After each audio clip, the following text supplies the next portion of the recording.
Hello, I'm Yulia, the voice of the podcast Love to Heal, a journey of self-discovery, healing, and spiritual growth. Hello, and welcome to Love to Heal podcast. Please follow, subscribe, and like wherever you get your podcast. Okay, so last night I had the opportunity to attend a really wonderful cooking demonstration by the famous chef Chanie Apfelbaum from Brooklyn, New York. She is known for her best-selling cookbooks. One is called Millennial Kosher, and the other one is called Totally Kosher. And she's also really known for her social media channel called Busy in Brooklyn. You can find it on Instagram. She has tons of really fun videos. The event was actually organized to benefit Cleveland Kosher Food Pantry, which, to be honest, I knew nothing about. And it turns out that this organization has been around for over 40 years, and it helps 6,000 people in Cleveland monthly by providing fresh, healthy kosher food and other items that they might need. I was especially moved by the food pantry's director's opening speech. She spoke of nourishing not just people's bodies, but also souls. The volunteers at the pantry are extremely kind, and they care for the needy with compassion, but also very importantly, with dignity. And beyond food distribution, they offer support and friendship to those in need. They create a community of generous volunteers and donors that bring the joy of Jewish holidays to many in our city. They deliver holiday bags, they blow the shofar on Rosh Hashanah, they read the Megillah on Purim, and they light the candles for Hanukkah.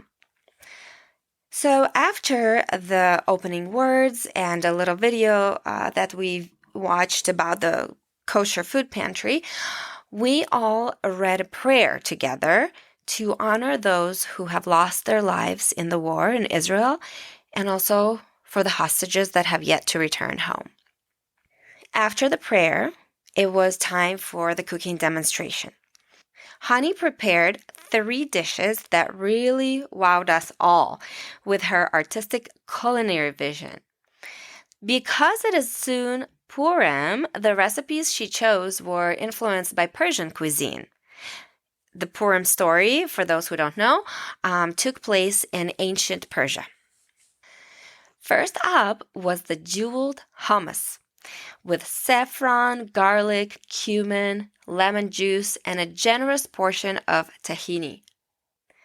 As I'm talking about this, my mouth is starting to water.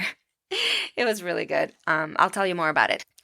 While cooking, Chanie also gave us countless tips and tricks for everything from the best cutting techniques to picking and storing ingredients. So it was also very educational, this whole presentation. Now, what made the hummus really special and different was mostly the toppings and the presentation. The toppings included sauteed onions and caramelized carrots in orange juice, which she showed us everything in real life, in real time, how it's done. And then on top of these toppings, she also sprinkled pomegranate seeds, toasted pistachios, and almonds. Chanie explained that because much of the Jewish food is brown, just think of it. We've got gefilte fish, matzah balls, brisket. It's all kind of brown. So because of that sort of boring aspect of Jewish food, she likes to add color and more texture to every dish, which she certainly did with this hummus. The presentation is also really big for her. She even mentioned the famous saying that we eat with our eyes first. And also she's a very artistic person and she's a photographer. And so everything she makes is basically a piece of art.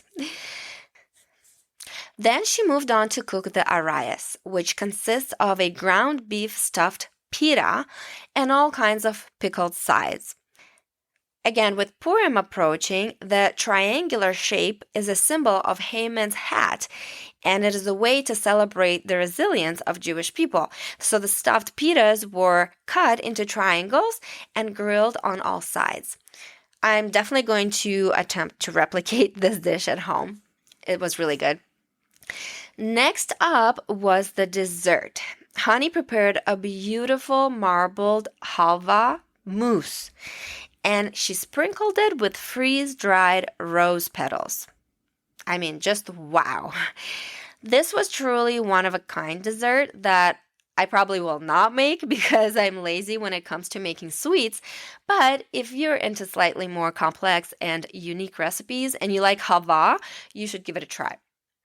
I will share the recipes in the description of the episode. And if you would like to see photos from the demonstration, head to my Instagram or TikTok.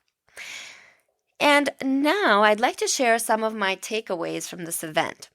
First of all, being new to the kosher diet, I really appreciated being amongst over 100 other Jewish women looking for new and exciting recipes to add to their trusted repertoire. So that was really nice. Just being there in the community with other Jewish women, it felt really good. Second, seeing Hani cook in such a joyful and playful manner that she did, it really made kosher cooking seem not just easy, but also fun.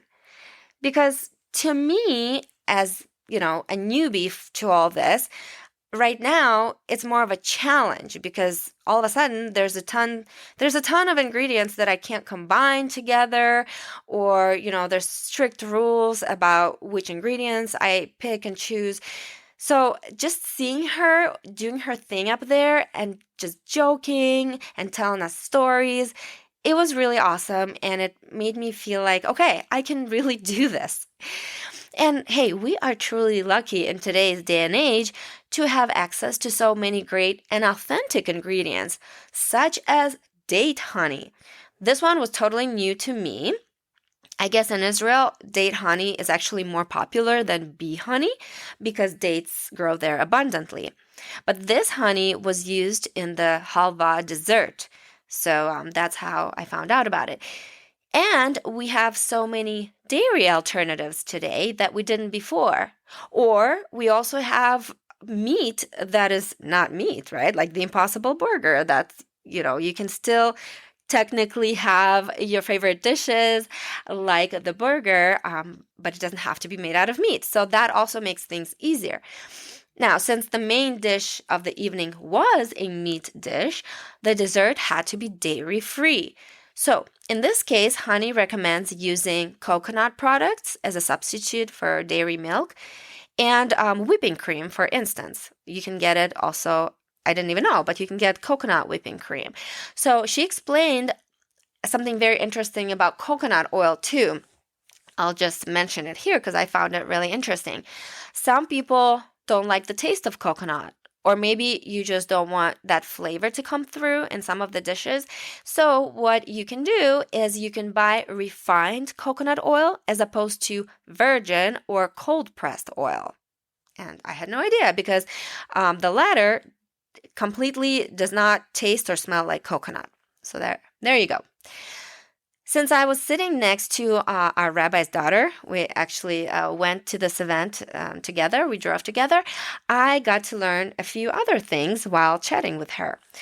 For example, when we were handed small portions of Hani's cooking to taste, we were told by the girls that were passing out these samples, we were told that we didn't need to wash hands before eating the pita bread, which I didn't understand at first because usually you have to wash your hands before eating bread. But it turned out that since the pita was made in such a way that it could be considered a cookie or a cracker, it was no longer in the category of bread and therefore didn't need the bread blessing or the hand washing. Typically, we must always wash hands before eating any type of bread. Now, this is done to cleanse ourselves of any sense of entitlement arrogance or complacency. And this ritual and the prayer to follow is a way also of saying the meal we're about to eat is holy, and we are preparing ourselves for that holiness.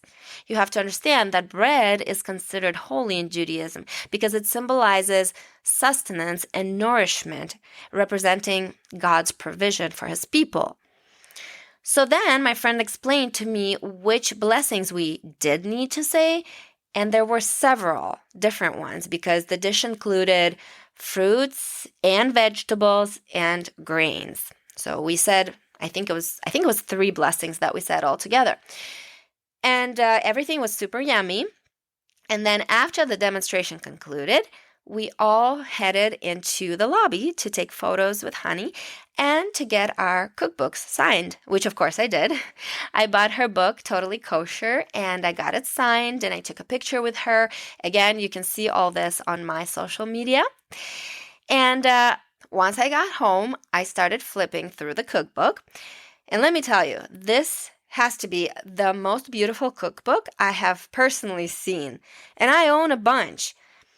Like I said, since Honey is a photographer, the photos of her cooking are just out of this world. Every page of the cookbook is a feast for the eyes.